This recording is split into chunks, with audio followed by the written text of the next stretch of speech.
In 2016, I organized a 1,400-mile motorcycle rally deep into Mexico.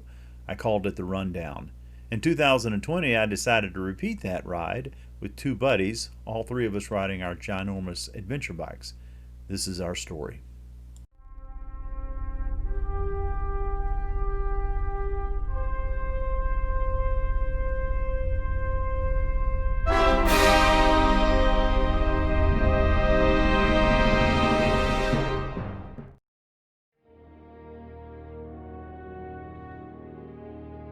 Morning. It's Sunday morning here in Galeana, about 8 o'clock here in front of the Hotel Magdalena. You see there's just not a lot happening here on the plaza. Saturday night is party night in Mexico. Of course, not a lot of partying going on because of coronavirus.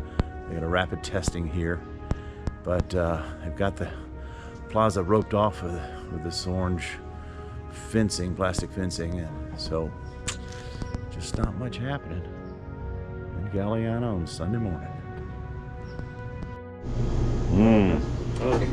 They have Dr. Pepper in Mexico now. I can forever come here. Morning, Richard. Morning, Bob. Salud, amor y pesetas. And to you also. Breakfast this morning. What is this, Bob? What is that? Chilaquiles. Chilaquiles? Chilaquiles. Chilaquiles and an omelet. So you're saying we need to be prepared? Yes. For what?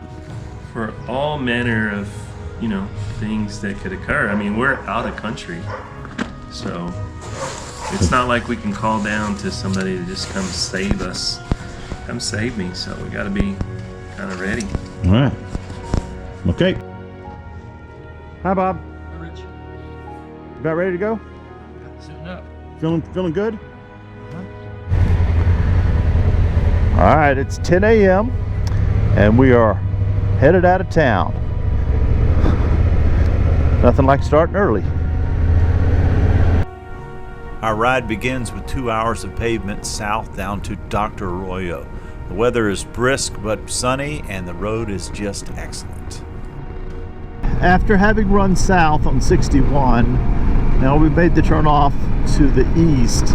We're headed toward Michoacán. We're going to do a loop up around those mountains. We're coming into Michoacán.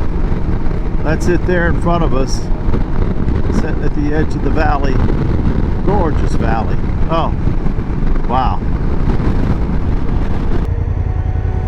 Climbing the mountains outside of Michoacán. That's Michoacán there in the distance, you can see.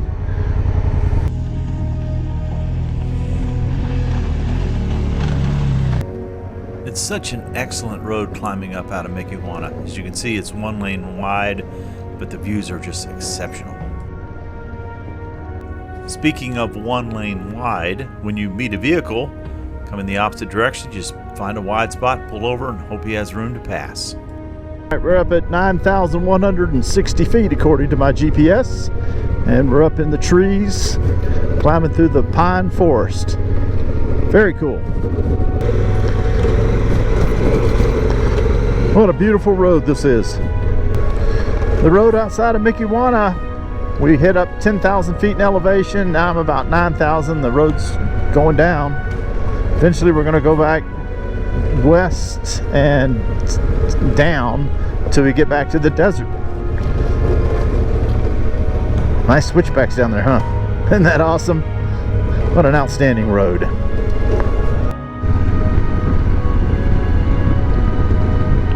Driving through a tunnel of trees. They've had a little rain. That's why you have all these ruts.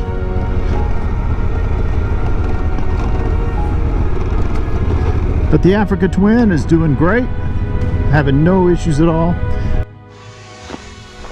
Richard, this is a top of the line Timberline travel duffel, and it ain't no good for the motorcycle. What's wrong with it? It moves forward when I'm going downhill. And then I end up sitting on it and having to push it back. That sucks. That sucks.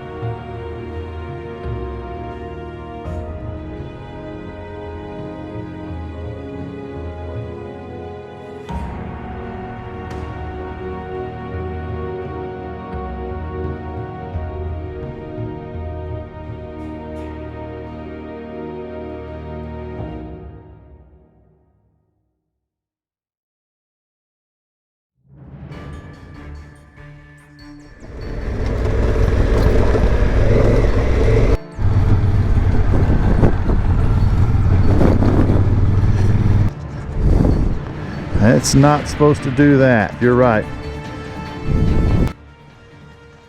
All right, Garth came around the corner, lost traction, spun out, and then went head first into the cliff to the right. Picture of it down in the hole. Yeah. Shit, man. The cliff stopped him, thank goodness. Yeah, thank Doesn't goodness. appear to be any damage to the bike, and his pride, I think, is the only thing damaged on Garth. If you're gonna crash, this is a darn good place to do it. Look where we are. This is just awesome. After a full assessment of both Garth and the motorcycle, we determined that there were only a few little scratches on the bike, and Garth got scratched up a little bit too, but no big deal. We repacked his bag, loaded up, and headed down the mountain for the desert below.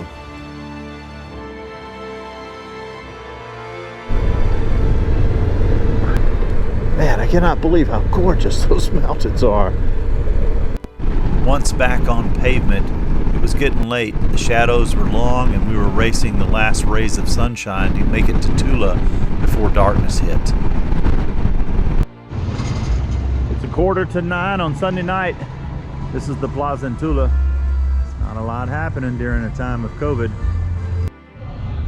All right, we are in Tula at the Hotel Rhombus. First time I've stayed here. It's a fancy place. It's got this incredible courtyard area. The rooms are up there.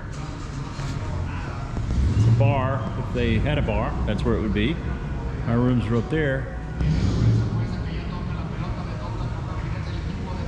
And then right back here,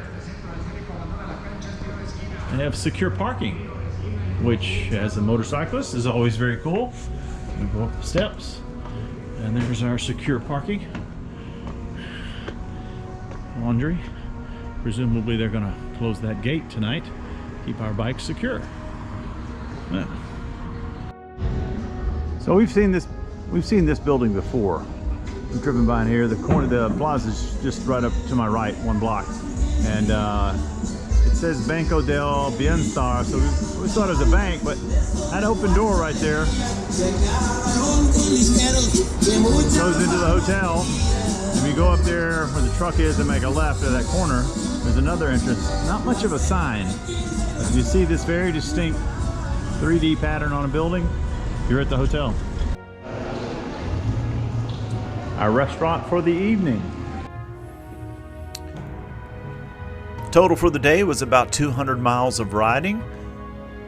Most of it was pavement, some running through the desert, some through the mountains. Did about 40 miles of dirt looping up and around Mikiwana.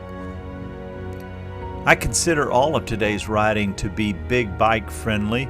The dirt loop around Mikiwana, I would say, is class 2. Really glad we went up there and did that loop. It's so scenic and so beautiful up in those mountains.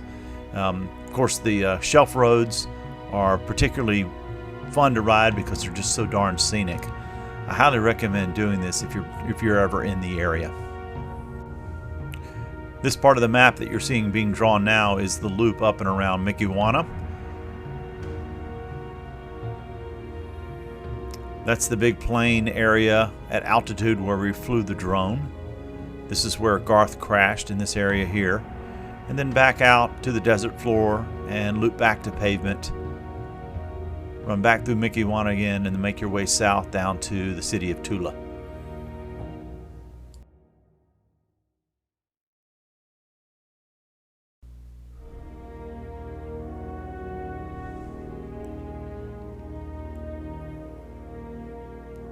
"96 miles an hour? That can't be right." I'd sum it up by saying this is a really great route. A lot of fun, especially on a big bike.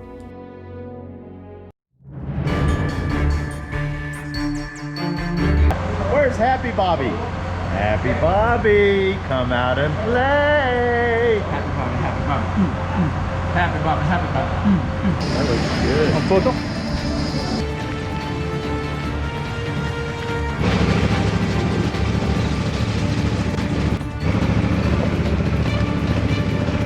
This is the hardest I think we're going to do the entire ride. It's the hardest section of this road.